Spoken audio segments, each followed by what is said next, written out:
Olá, seja bem-vindo ao Empreendedores Cast, um podcast que tem o intuito de trazer histórias inspiradoras sobre empreendedorismo. E hoje eu tenho a honra de entrevistar uma mulher que saiu do seu país com uma bagagem enorme de conhecimento e veio aqui, para o Brasil empreender. Seja bem-vinda ao Empreendedores Cast, Emília. Obrigada. Muito obrigada por ter separado esse tempo para contar a sua história pra gente. É um prazer de estar aqui com você e passar todo o meu conhecimento, minha experiência, minha bagagem para inspirar outras pessoas, né? Ótimo. Que eu acho que no Brasil seria ideal, que é um país que é maravilhoso, amo de paixão as pessoas, são super acolhedoras, super amorosas, e precisa, que tem muita gente perdida, não sabe o que fazer, fica com medo, mas a gente tem que arriscar. Exatamente. Agora, Emília, fala pra gente quem é Emília hoje. Conta pra gente quem é você. Bom, para começar, eu vou passar meu nome, é Emília Martínez González de Garcia, inglesa. Nome bem espanhol, mas não é mentira. Eu sou descendente também de ingleses. Olha, que Eu bacana. tenho um bisavô meu que era inglês, que se casou com uma bisavó minha que era espanhola. Até o filho dele, né, que era meu avô, né? Avô, não, bisavô era tataravô, desculpa. Esse bisavô meu era bem assim, ruivo, todo de sardas, bem tipo escocês, celta, né? Tanto assim que a região que eu nasci, que é a Galícia, que é um lugar que praticamente da Espanha, onde se preservaram mais os valores e a cultura celta. Né? É muito interessante, digamos, uma província da Espanha que ela está no noroeste, acima de Portugal, né? Maravilhosa, as pessoas não conhecem, a maioria não visitam, mas vale a pena porque além de ter uma gastronomia fantástica, os melhores frutos do mar que vocês possam imaginar, as pessoas são muito assim, parecidas ao português, sabe? Assim que são mais abertas, mais, sabe, acolhedoras, adoram comer muito bem, tomar um vinho muito bom. E aí, ou seja, é um lugar lindo, tem umas costas assim incríveis. É o único lugar no mundo que existe um acidente geográfico que se chama Rías. E lá chama Rías Baixas, porque tem as altas, onde fica a cidade de La Coruña. Eu sou de Vigo. Vigo é uma cidade assim bem industrial, mas ela tinha na época, era o maior astilheiro que fazia barcos da Europa na época. Inclusive era o maior porto da Europa, do norte da Europa.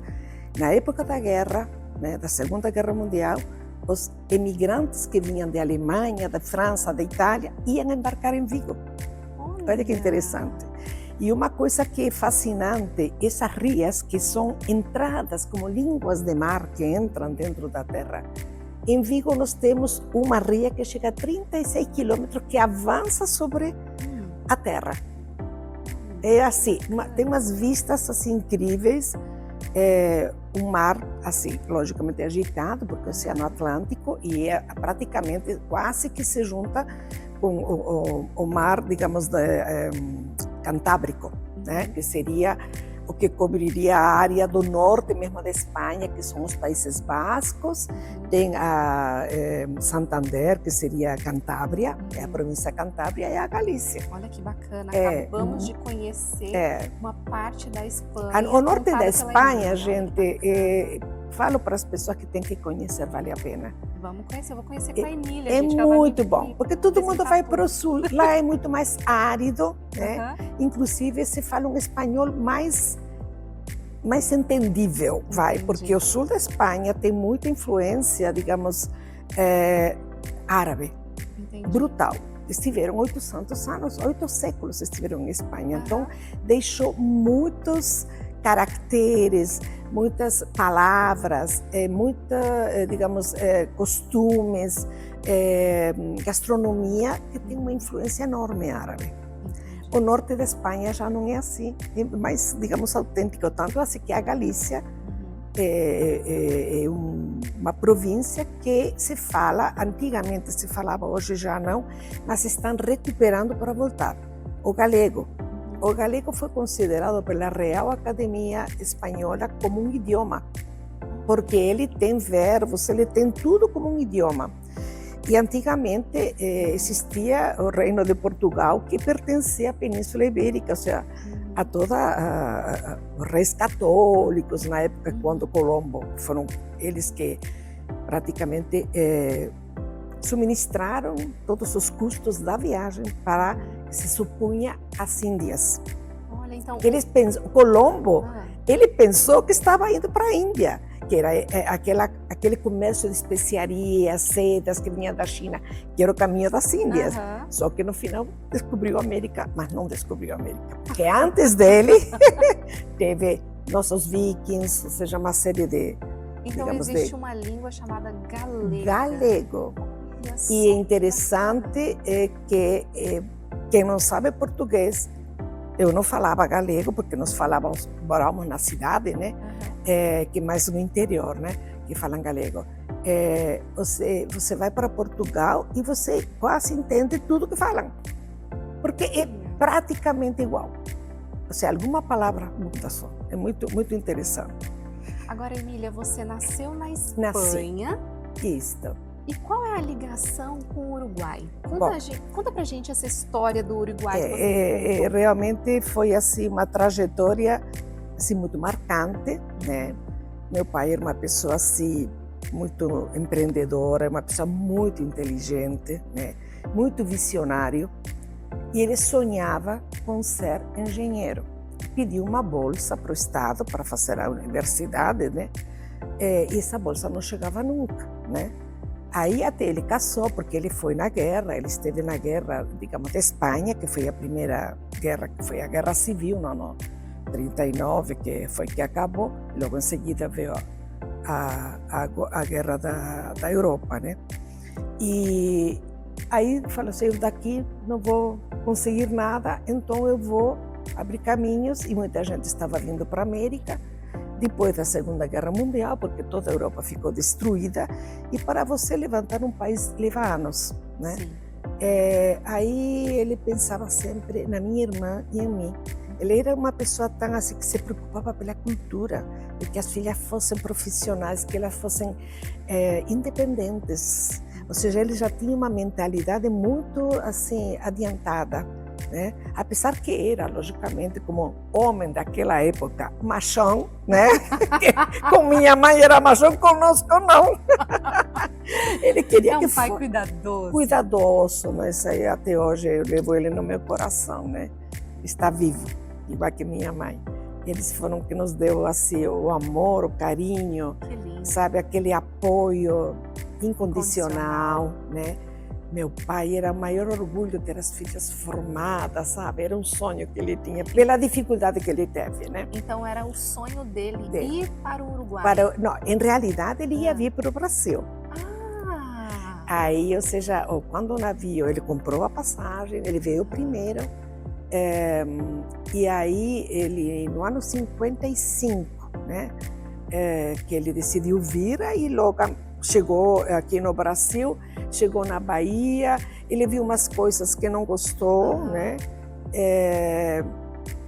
Que não se adaptou à cultura. Não que não se adaptou, ele viu aquela coisa da escravidão. Entendi. Sabe? Muitas pessoas de cor sendo escravizadas, levando sacos. Ele falou assim, não, isso não quero assim, viver essa situação. E aí ele pagou a diferença. E como eu já tinha uma tia, irmã da minha mãe, que era minha madrinha, em Montevideo, aí falei, eu vou para Montevideo. Pelo menos lá se fala espanhol, né? Enfim.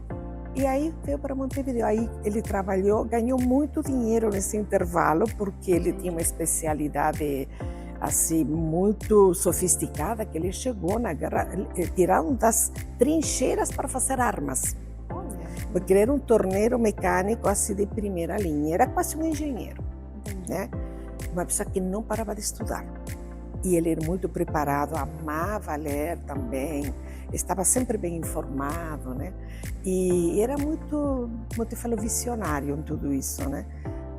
Aí ele fez, e na época que ele veio para o Uruguai era chamada a xícara, né? La tacita del plata, em espanhol, que é a xícara de prata, do prata, pelo Rio de la Plata, né? E é um país que era muito rico, tinha muitas reservas em ouro, né? Por causa de tudo que exportavam, né? Para a Europa, alimentação, especialmente carne, lã, que é o principal naquela época que eles tinham, né?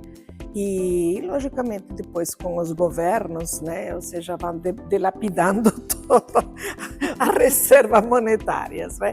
Mas é um país que eu adoro, né? Eu cheguei com 7 anos, né? 7 anos você chegou no Uruguai? Eu cheguei no Uruguai, né? Minha irmã tinha 10 anos e, ou seja, eu comecei a escola muito cedo. Naquela época eram, né, 3 anos. Uau! Nossa, eu vou te contar uma história. Eu sou canhota de nascimento. Sério? Só. Mas na Espanha de Franco, né? Aquilo lá, a igreja estava muito, muito assim, digamos, enraizada com a política, né? E te obrigavam a ir na igreja. Se você não ia, o padre ia lá na tua casa chamar, não tem que ir para a igreja. E a igreja sempre achou que quem era surdo, como se fala em espanhol, ou canhoto em português, que era coisa do diabo, era coisa da esquerda. Nossa! E o que eu recebi de paulada, você apanhou? Apanhava a professora naquela época, batia nas crianças com uma vara de vime, que seria do bambu, né, na cabeça. E era super comum. Muito comum, né? E eu era assim super engajada na escola. Com 3 anos eu sabia o mapa inteiro da Espanha com todas as províncias e capitais. Uau.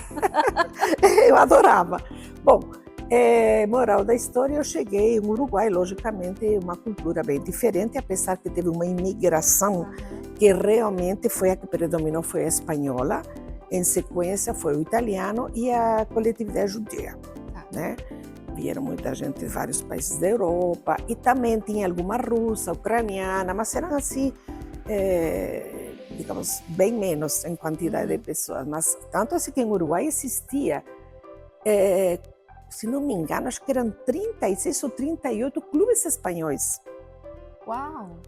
Você fazia muita reunião, os espanhóis se reuniam, fazia muito baile. Então você já chegou ali no país vivendo a cultura do seu próprio país, sim, que é a Espanha, mas tem, logicamente, a cultura uruguaia, que é rioplatense, ela é muito similar com o argentino. Olha, tá?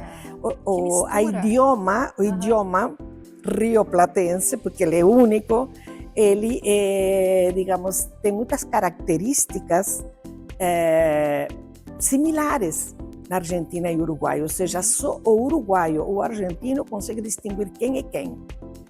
Porque tem certas palavras que mudam, desculpa, que mudam, e do resto, ou seja, o churrasco, a carne, que se come muita carne, costumes.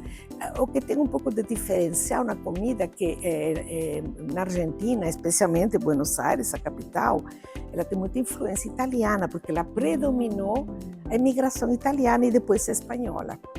Uau. Mas o argentino é muito interessante. Eu sempre comparei assim.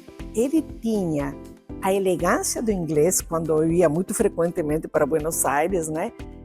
Os argentinos sempre foram muito bonitos, muito bem vestidos, eram super elegantes. As mulheres também, naquela época, nos anos 70, nós iam no supermercado de casaco de visão, só para você ter uma ideia. Mas depois a decadência veio, né? Aí eu sempre falei, olha, o argentino eu adoro, né? Mas ele tem a elegância do inglês, porque eles se acham ingleses, né? E a arrogância, não, desculpa, a elegância do italiano e a arrogância do inglês. Olha porque só. Eles se acham, né? Mas eu portenho, porque do interior são maravilhosos, né? E, bom, aí, como te falei, vim para o Uruguai, fiz toda a minha trajetória, digamos, escolar, né? Aí depois fiz esse curso que seria como uma faculdade, porque eu comecei com 16, me formei aos 20. de design de interiores, design de móveis, né, que foi muito interessante, muito lindo. Teve assim professores que ensinaram coisas que eu aqui no Brasil nunca achei um curso igual. Uau! Sobre essa trajetória acadêmica ali no Uruguai, conta pra gente como é que foi esse período dentro da faculdade, o que acontecia? Eu entrei na faculdade logo após a Revolução Juvenil que foi feita em Paris, né, nos anos 68, né? E eu adorava a minha faculdade, né? Aliás, ela é uma arquitetura muito bonita, ou seja, dos anos 40, né? E os estúdios eram assim, enormes, com um pé direito de uns 6, 7 metros de altura, né? E tinha as saletas que compartia todo mundo, digamos, lugar para guardar todos os materiais, maquetes, mas entre eles tinha umas coisinhas a mais. Sério? Sim. Adivinha? Tinha bomba molotov, tinha granada, tinha pedra, Gente, porque era a faculdade mais revolucionária que vocês possam imaginar. Uau. Eu tive até 2 colegas que eles foram treinados em Rússia e em Cuba. Eles ficavam fazendo lavado de cérebro para que ficasse todo mundo para a esquerda, mas forte mesmo, o comunismo, né? E a época que estava Fidel, que foi a revolução em Cuba, do Che Guevara, então todo mundo se achava um Che Guevara, né? Saíam muito a protestas, passeatas, greves, ou seja, é terrível, né? Tanto assim que meu pai não deixava, né? E eu, evitava entrar no meio, também não gosto de misturar com coisas de política, né? E em uma situação que eu passei que foi assim desesperadora, nós tivemos a visita a Montevideo do Rockefeller, né, que era um magnata americano, e o pessoal ficou sabendo que ia passar em frente da faculdade, que a faculdade está em um bairro nobre, perto do Parque Rodó, assim, um lugar muito bom, perto de Pocitos, que também é um bairro assim, de praias, muito bonito, né? Eu falo lá que Pocitos é uma mini Copacabana, porque ela é redondinha. Claro que Copacabana tem os morros, né? Lá não tem. E aí o exército ficou sabendo de que ia ser, digamos, atacado, né, o carro do Rockefeller, e aí imediatamente mandou aqueles camburão, que chama, né? Um monte de soldados, né, com metralhadora e tudo, mas rodearam toda a faculdade, né? E eu tinha ido para a aula, né? Quando fiquei sabendo, já era tarde, porque além de estar quem saísse da faculdade ia preso. Primeiro. Segundo, tiraram bombas lacrimogêneas. Aí, você lá dentro? Lá dentro. Os alunos lá dentro? Lá dentro. E essa guerra Nossa, toda foi terrível. acontecendo? Sim, foi terrível, porque eu fiquei desesperada, na época eu não tinha celular. E aí, não dava para chamar ajuda? Nada. Aí fomos para a biblioteca, que era um lugar mais preservado, mais lá no fundão, né? Mas mesmo assim se sentia, né? Aí eu consegui de um telefone público ligar para meu pai, falei, olha, aconteceu isso e isso. Ele falou, filha, fica quieta aí, não saia, se você sair, te vão pegar presa. E realmente era isso, né? Porque para eles eram todos comunistas e ativistas. Aí, isso aconteceu tipo 8 da manhã, 8h30, por aí. Fiquei até a 1. Aí, à medida que ia passando o tempo, o Rockefeller já foi desviado, porque eles souberam, fez outra rota, né? E aí foram tirando os militares, os soldados, e no final ficou só um em cada canto da faculdade. Só que um ia para a parte, digamos, da rua de baixo e o outro ia lá para cima. E eu falei, nossa, eu vou ter que... Comecei a observar como que eles faziam. Eu falei, eu vou ter que sair daqui, não vou ficar o dia inteiro, né? Aí, quando um foi para lá e outro subiu, assim, aí eu desci. Esse foi o momento. Saí correndo, mas na época, os ônibus eram aqueles que eram abertos atrás, e tinha aquela alça que a pessoa ficava pendurada. Gente, que aventura, filha! E aí, era qualquer ônibus, nem sabia que número que era. Aí eu parei e falei, pelo amor de Deus! O cara parou no meio da avenida e subi. E o soldado correndo atrás de mim quando eu vi que eu saí. Você foi perseguida ainda. Sim, não, ou seja, meu cunhado, o marido da minha irmã, ele foi preso, assim, porque ele era amigo de um tupamaro e ele não sabia. Ficou 2 meses preso. Nossa.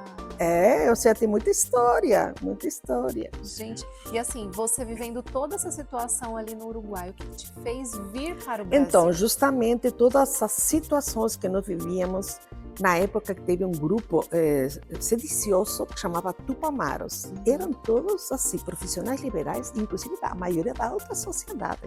Né? Então eles queriam mudar a situação do país, daquela coisa, como se fala, muito de direita, né? Eles tinham umas ideias da esquerda, né? E no início todo mundo apoiava, mas depois quando começaram assim a matar pessoas, inclusive mataram um ministro, né? Se não me engano era de cultura, né?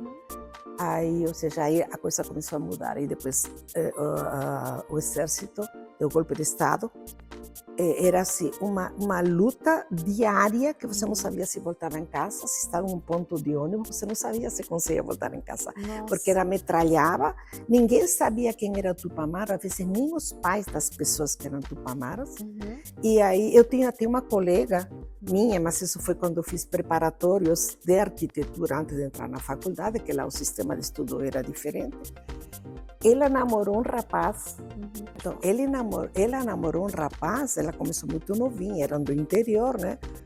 E ela não sabia que o namorado era Tupamaro. Inclusive, ele foi preso e foi um dos que fugiu depois da cadeia, que hoje é o shopping de Punta Carretas, né? E nunca soube. E ele falava para ela, olha, se eu sumir, vai passar muita água embaixo da ponte e você não vai saber o que vai acontecer comigo. Nossa, ele já estava preparando ela, né? Ele já estava preparando. Então, você saiu do Uruguai justamente por fugir essa situação, de ou seja, aí o país, toda a economia foi uma coisa terrível. Meu marido já estava com uma empresa, ele tinha uma empresa vendia eletrodomésticos, né? E máquinas de tecer, né? Que lá em Uruguai se usava muito, porque é frio e as pessoas usavam muita lã para se agasalhar, né? E aí a situação ficou muito difícil para ele, porque ele vendia parcelado e ele não recebia nada, mas as duplicatas ele tinha que pagar, então entrou em depressão. O que aconteceu? Um primo meu ia casar e aí nos convidaram para ir no casamento. E aí meu tio viu ele que estava assim tão deprimido e falou assim, mas por quê? Ele comentou, né? Ai, mas imagina, você vem para cá, que aqui é um país grande, acolhe todo mundo. E aí eu tinha um representante que tinha arrumado até um emprego para ele de gerente nas lojas americanas na época.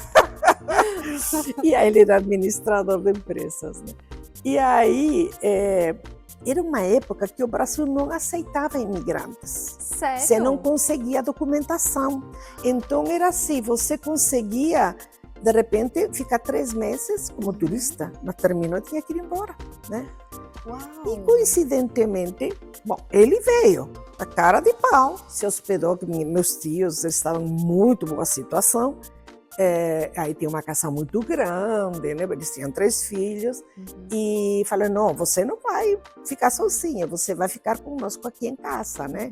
E eles tiveram, desde abril até novembro que eu cheguei, mas no intervalo desse espaço, ou seja, eu vinha visitar todos os meses. Por quê? Minha mãe falava assim, Emi, me chamavam de Emi, não deixa o Luiz sozinho, porque as brasileiras são muito bonitas. Então, você lá no Uruguai vinha visitar o seu marido que trabalhava aqui no Brasil. Sim, eu vinha todo mês. Todo mês. Em uma dessas, em julho, meus tios com meus primos foram para a Europa, ficaram um mês e ela falou, por que você não vem com a Adriana, que é a minha filha, que é nascida em Uruguai, ela estava com 4 aninhos, e passa todo mês, porque aí ela está de férias, que ela já ia na escola, né? Ela falou, então tá bom. Aí eu vim com ela, fiquei o mês inteiro aqui, fui embora quando acabou o mês de julho. Agosto eu não vim, né, que dei um prazo de um mês para vir em setembro, né? Aí antes de vir eu ligo para ele e falei, Luiz, eu tenho uma notícia para te dar. que é? Tô grávida. Você estava grávida? Sim. Aí ele falou, como? Você está aí, eu estou aqui? Mas, como eu falei, acho que foi aquele, visitas. aquela visita, aquele clima tropical, Brasileiro. sim, brasileiro, convidativo, né? Porque no frio fazer amor é bem complicado. O Brasil colaborou para você gerar mais uma filha. Uma brasileira que foi a que nos conseguiu dar o documento. Porque nós ficamos, eu cheguei em novembro, já grávida, como eu te falei, que deve ter sido em julho que eu fiquei, né? E em março recebemos um aviso da Polícia Federal para ir embora, porque não tínhamos sido aceitos, só aceitavam naquela época, era físico, matemático, aqueles bem superior, assim, eram astronauta, todo esse tipo de coisa muito louca, mas assim, profissional, tipo administrador, arquiteto, nada. Tanto que na época o arquiteto não valia nada. O arquiteto, naquela época, só olhava por cima do ombro, era importante o decorador. Aí eu não falava que era arquiteta, porque eu me toquei em seguida, falei, eu sou designer de interiores, decoradora. E hoje é uma profissão super reconhecida. Exatamente. Hoje, porque é que acontece? Naquela época, quem era importante era o engenheiro. Entendi. O arquiteto não valia nada para eles, para assim, o público em geral. À medida que foi crescendo e foi mostrando, nós temos aqui no Brasil arquitetos fantásticos, Exatamente. né? Ou seja, que é de tirar o chapéu, né? Então, ou seja, começou a ser valorizada, né? A profissão, né? E então você veio para o Brasil sim, grávida. Agora, sem emprego. Sem emprego. E o que deixa eu te contar uma história. Em setembro, depois que eu falei com ele, eu vim vê-lo, lógico, mas já vim sozinho. Aí eu vim com meus projetos embaixo do braço, porque nós fazíamos projetos, digamos, de decoração, depois que fazia todo o estudo, digamos, em planta, era tudo em perspectiva, os ambientes todos pintados a óleo, que rebaixávamos com trementina, era um quadro. Muitos clientes fizeram até quadro para pôr na casa, no escritório, muitos lá em Uruguai. Aí eu trouxe tudo isso. E como eu não tinha conhecimento, minha tia morava em Santo André, aí ela me falou, não, você tem que ir para São Bernardo, porque naquela época era um polo muito importante, inclusive que os que se destacavam eram muitos espanhóis e italianos, né? E depois foi mudando em São Bernardo do Campo, né? Aí eu fui em umas 2, 3 lojas e todo mundo falava, nossa, mas a senhora tem um nível muito alto para nós. Aqui a única que dá para a senhora ir é a Móveis Gonçalves. Aí eu falei, putz, Gonçalves, igual que eu, então deve ser espanhola. Aí eu cheguei lá, pedi para falar com o dono, total eram 5 irmãos, era uma empresa já muito reconhecida em todo o Brasil, né? E o seu Julião, que comandava tudo, né, cabeça, eu falei, tudo bem, eu me apresentei, tá? Olha, eu sou, digamos, arquiteta, designer de interiores, assim, assado, estou procurando um emprego, né? Eu vim agora, expliquei toda a minha história. Eu falei, tudo bem. Aí, quando vi os projetos, eu falei, opa, ele duvidou que eu tivesse feito aquilo lá. Aí eu falei, olha, quero fazer um teste para a senhora. Pois não. A senhora, por favor, eu vou dar papel e lápis, quero que desenhe aquela sala de jantar e aquela sala de visitas na mão, sem problema. Aí eu comecei, fiz com sombra, com tudo. O cara ficou de boca aberta, ele não acreditou. Aí ele falou assim para mim, só conheço uma pessoa que faz, tipo a senhora que era um decorador que chamava japonês, chama Suzuki. Eu nunca conheci pessoalmente. Ele ficou assim encantado. Aí ele assim na hora fala assim, a senhora está contratada, quando vier a senhora já tem emprego. Tudo bem. Aí eu fui embora, mas quando eu voltei já estava grávida. Uau. Aí eu cheguei lá, me apresentei, aí eu falei, estou aqui, tá. Aí eu falei, só tenho uma coisa para falar, estou grávida. Ah, não tem problema. Te aceito assim mesmo. Me aceito. Então você chegou no Brasil grávida. Grávida, sendo mulher, casada e com uma filha, já. Olha só. E minha tia, ainda para dar, sabe, aquele suporte, ela falou, não vai acontecer nada. Ela, em vez de dar um alento, né? Olha as palavras. Imagina, você casada, primeiro casada, tem uma filha, está grávida, tira o cavalinho da chuva, você não vai armar. As palavras negativas. Emília, você recebeu palavras negativas. Sim, e eu, com aquele pro Brasil. impulso, não, eu vou conseguir, eu sou muito resiliente, né? Falei, eu vou conseguir. Eu boto uma coisa na cabeça, sou muito positiva, né? Aí, na hora, consegui. Aí eu falando, como se fala, portunhol, né? Fiz uma semana só de estudo de português. Mas em seguida peguei e foi assim. No início eu fazia os projetos para cada cliente, tínhamos assim, muitos projetos, inclusive de todo o Brasil. E me lembro que um dos primeiros eu peguei de um dono de um cartório, num apartamento que tinha 500 metros nos jardins. Uau! E aí caprichei, fiz toda aquela perspectiva toda pintada. Nossa, o cara comprou uma coisa absurda, tudo comprou, né? Mas fiquei lá um tempo, chegou uma hora que eles foram pegando confiança em mim. Eu já fazia todo o estudo de ergonomia dos móveis, que eles tinham móveis, assim, da época eram mais barrocos, né? Mas não tinham ergonomia. Então, ou seja, muitos não eram confortáveis. Eu sempre ia na fábrica, sempre dava ideias, eu fazia a coleção do ano sempre de tecidos. Eu queria fazer novidades sempre, né? Como tudo muda, né? Certo? Você trouxe esse diferencial do Uruguai que não existia aqui no Brasil. E uma coisa, eu também fui visionária. Nos anos 80, e me lembro, eles compravam caminhão fechado de cerejeira, na época que usava cerejeira. Em uma mesa de jantar levava 1 metro cúbico de madeira. Uau. E eu falava assim, olha, vocês vão ter que mudar, que a madeira vai desaparecer. Olha, não demorou muito, não. Aí começou, nós temos que mudar de estilo, vocês usam muita madeira. Né? Ou seja, dessa forma também vai ser impossível, né? Porque acaba com a floresta, né? Eu sempre fui muito assim por essa área da preservação, já naquela época quando não existia, digamos, a preocupação, né? E posteriormente, aí foi que eles começaram a mudar. Eu fui falando, vamos para a linha inglesa, que ela leva menos madeira. Quando entrou de moda o mogno, tá? E são também etapas de madeira, será cerejeira, mogno, marfim. Nossa. Aí vai mudando, porque de acordo com a madeira vai acabando, ou é proibitivo o preço, ou o governo, o mogno não dá para vender mais, está preservado, né? E aí depois começou aquele estilo chinês, nos anos 80, por aí. Aí, vamos fazer uma coisa mais moderna, e eu desenhava e fazia.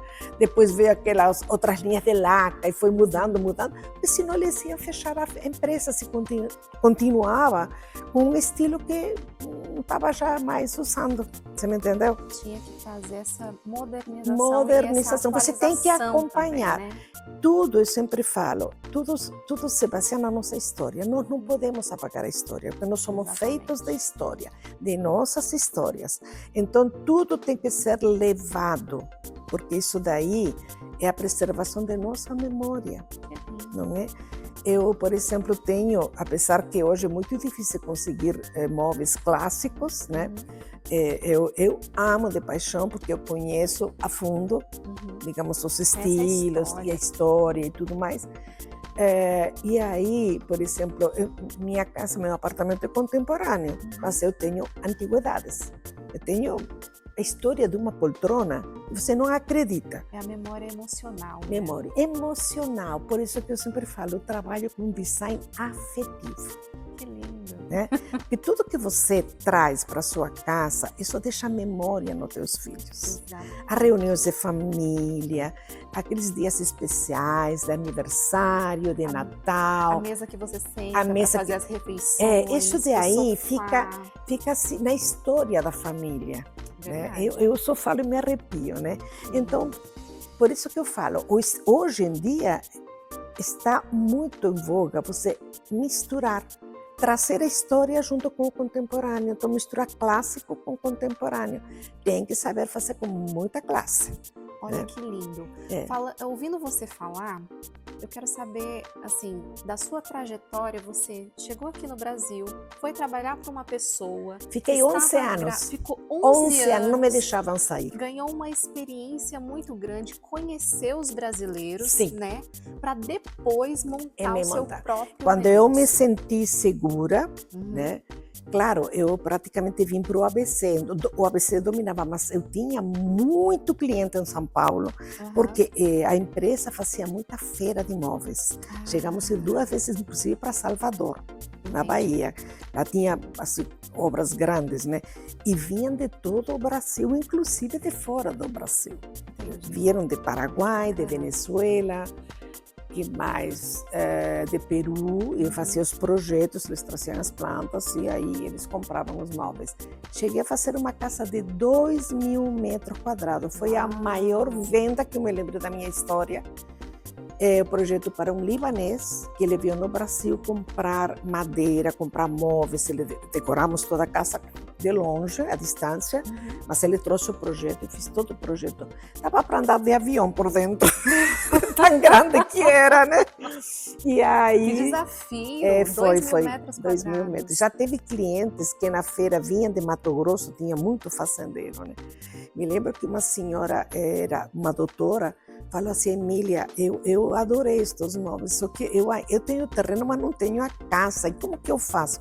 Não se preocupe, eu projeto para você uma planta para caber seus móveis. Eu desenhei, dei 3 dias para fazer um pequeno anteprojeto, porque depois ela tinha que contratar um profissional, um engenheiro ou um arquiteto para trabalhar lá.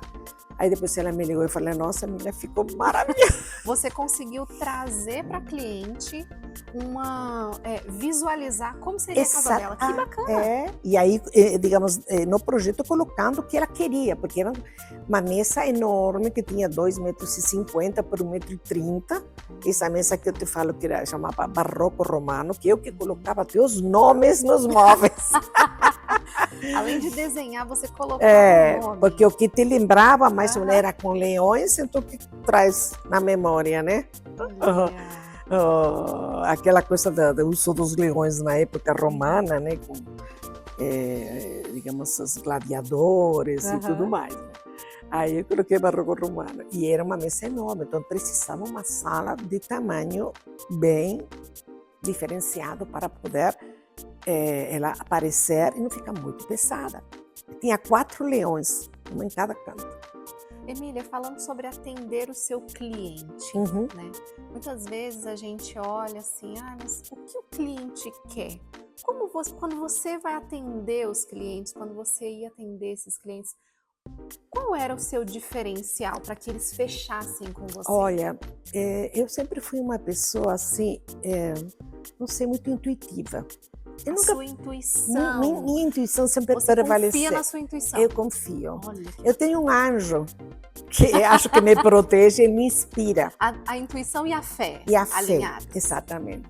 E é muito interessante. Eu vejo a maioria dos profissionais, eles fazem mínimo de 25 a 30 perguntas para o cliente para poder identificar costumes.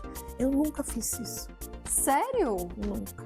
Eu sou conversada, disfarçadamente. Você gosta de jogar tal coisa? Que hobby você tem? Tipo assim, você gosta de azul? Eu gosto desta cor. E você? E aí eu sempre apresentava 2 opções de anteprojeto, tá?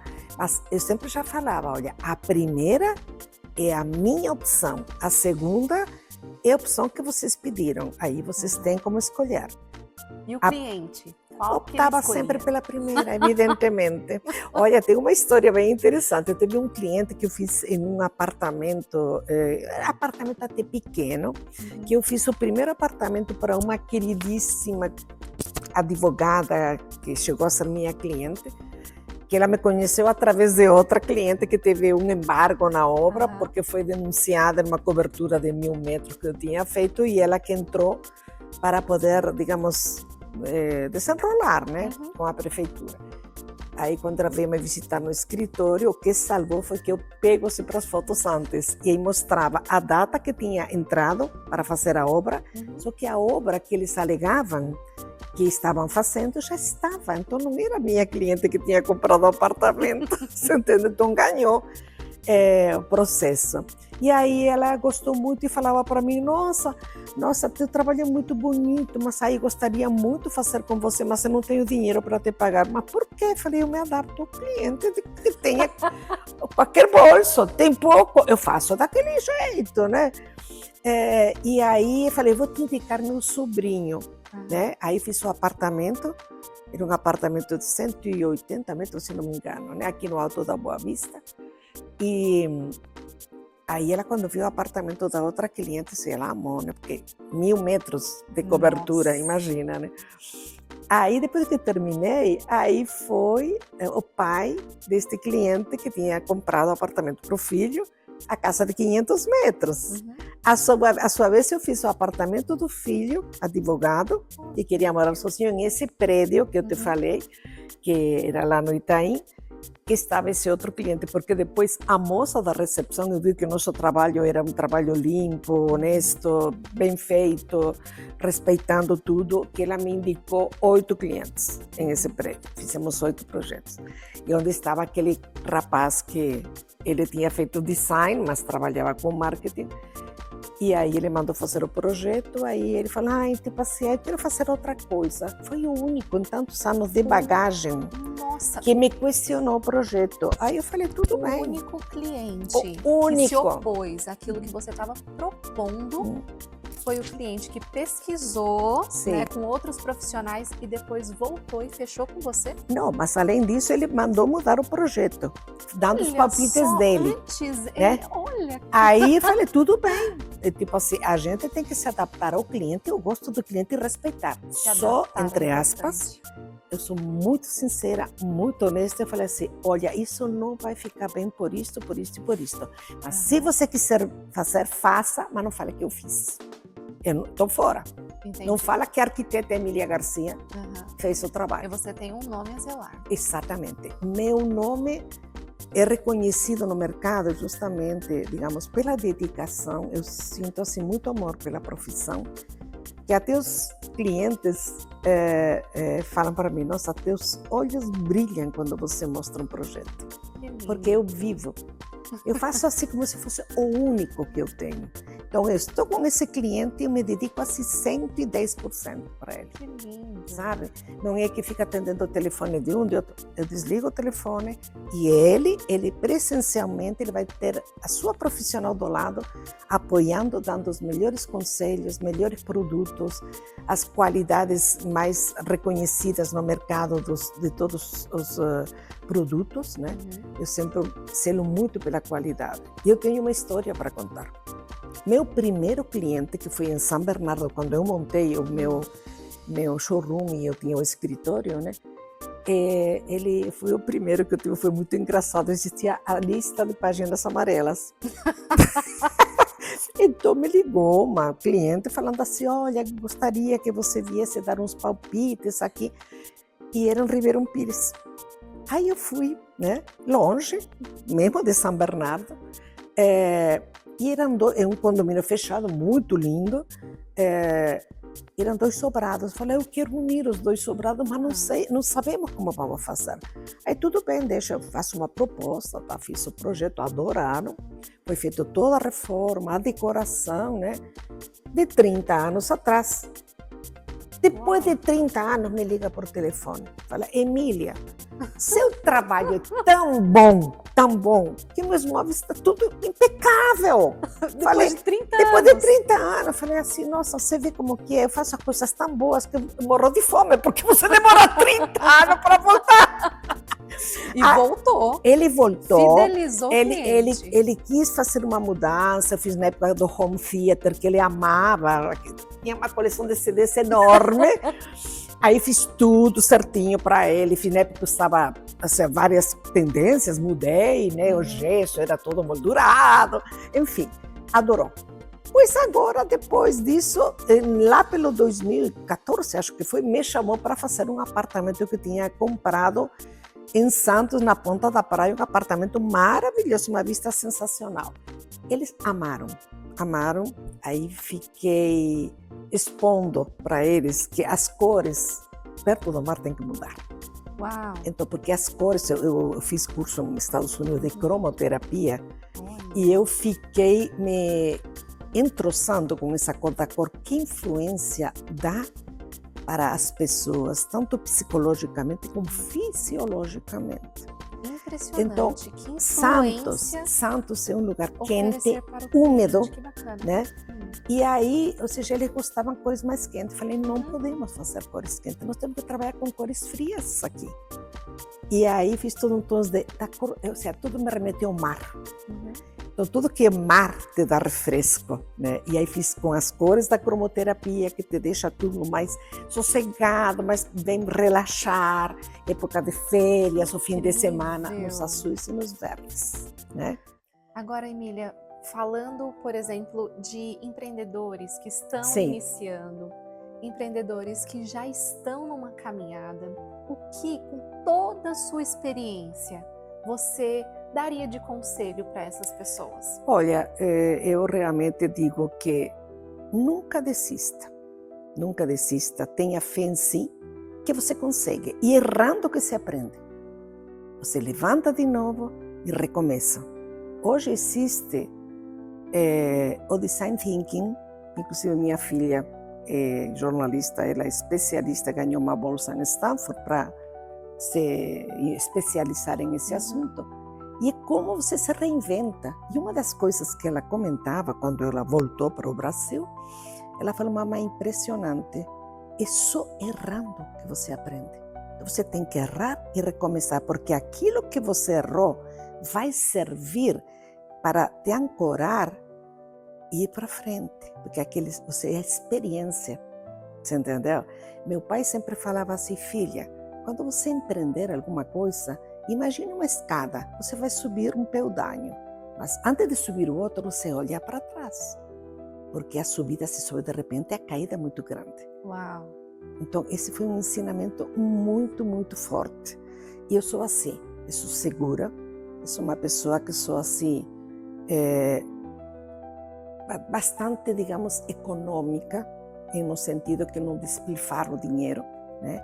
Invisto, tudo bem, porque a pessoa não pode estar ganhando, quem está empreendendo não pode soltar, digamos, tirar dinheiro do caixa e eu vou comprar isto e ser consumista. Não pode, ele tem que retirar o necessário e reinvestir na empresa.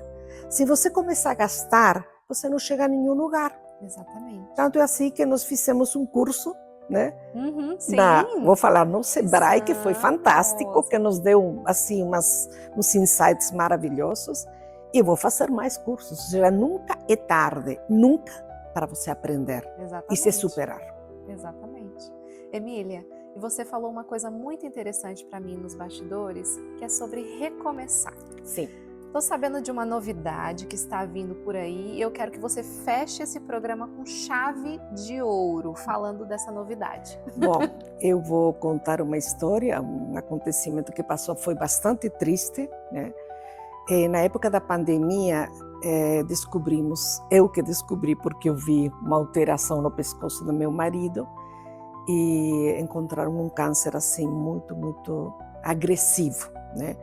Eles operaram, fui assistida no Hospital Oswaldo Cruz com profissionais maravilhosos, não tenho o que falar, em agradecimento ao apoio que recebemos, pessoas assim, realmente que estão assim orientadas por Deus, né?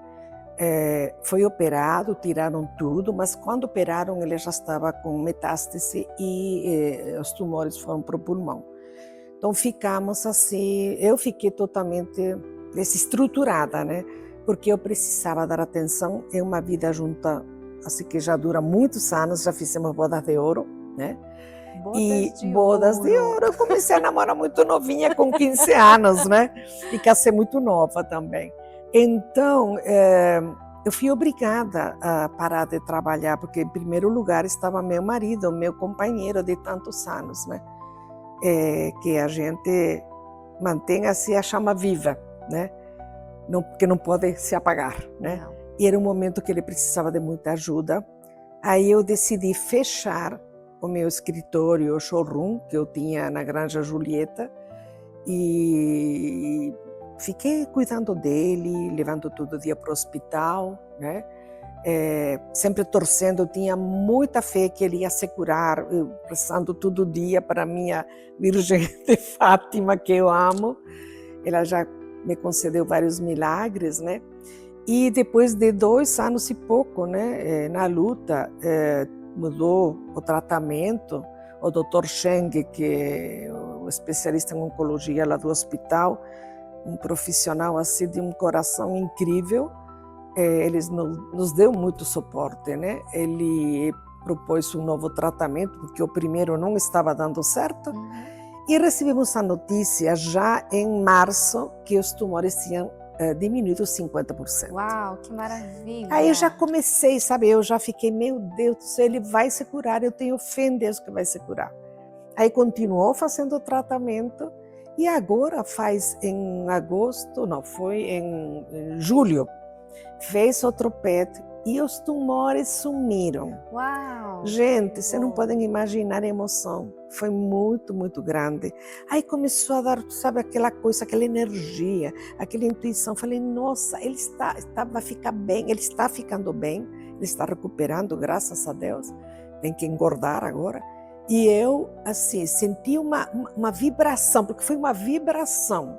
A minha Nossa Senhora de Fátima, ela acho que me passou isso. Até hoje eu sinto um arrepio de eu voltar a trabalhar, porque é minha paixão. Aí, tudo que a gente faz com paixão, o resto vem, não é? E aí resolvi, mas falei, meu Deus do céu, e agora o que eu faço? Porque eu já tinha efeito Gaia, que era para vendas em internet, que com minhas filhas, né? Eu era curadora, eu comprava os objetos, enfim, né? E aí eu não tinha condições de voltar no que era meu imóvel, que eu aluguei, né? Aí falei, não, eu vou voltar, eu vou começar a procurar. Achei uma casa assim, bastante detonada, uma casa boa, um sobrado de 200 e poucos metros quadrados. Consegui fazer um negócio bastante interessante com os proprietários, que são um amor de pessoas. E estou reformando, já está quase ficando pronto, ou seja, vamos voltar ao mercado, tá? Mas com uma proposta diferenciada. Nós vamos ter um showroom de móveis, onde vamos ter clássicos, gente, quem gosta do clássico, tem móveis ingleses lindos, tem pequenas peças para compor um ambiente que pode ser com estilo contemporâneo, que fica maravilhoso, né?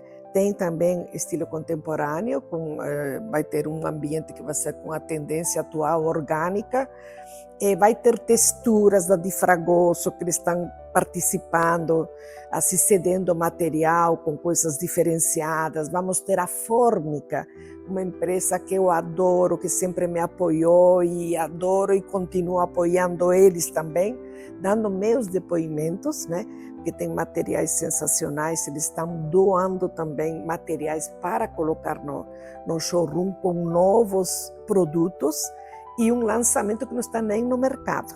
Então, isso é maravilhoso. Vamos ter iluminação, vamos ter home theater, automação, e vamos ter objetos de decoração, como sempre, os móveis e serviços. Papéis de parede, com a colocação, são todos feitos com minha curadoria. São papéis importados de excelente qualidade. Vamos ter, como sempre, aquelas cortinas e colchas personalizadas que eu desenho. Então, ficam diferenciadas. Vamos ter também as persianas, né, de uma empresa que é muito boa, que ela sempre me apoiou em todo sentido.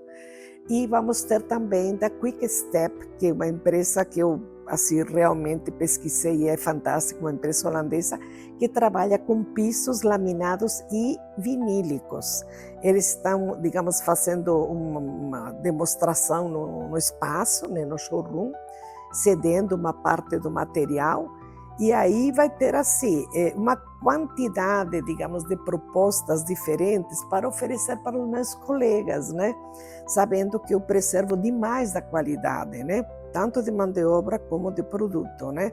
E aí vamos fazer cada tanto umas palestras, as empresas também vão vir fazer palestra, faremos uns cafés da manhã, né? E aí vai ser muito interessante, especialmente para esses profissionais que estão começando, ver produtos novos, tendências, ou seja, vamos assim fazer novidades, né?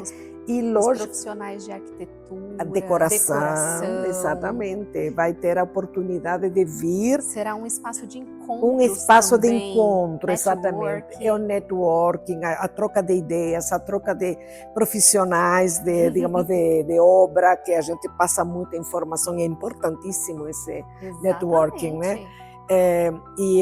Dentro de poucos dias faremos a inauguração, e eu gostaria que todos vocês pudessem vir conhecer e eu receberei com muito prazer no meu espaço, que vai ser aqui no Campo Belo, São Paulo, próximo ao aeroporto.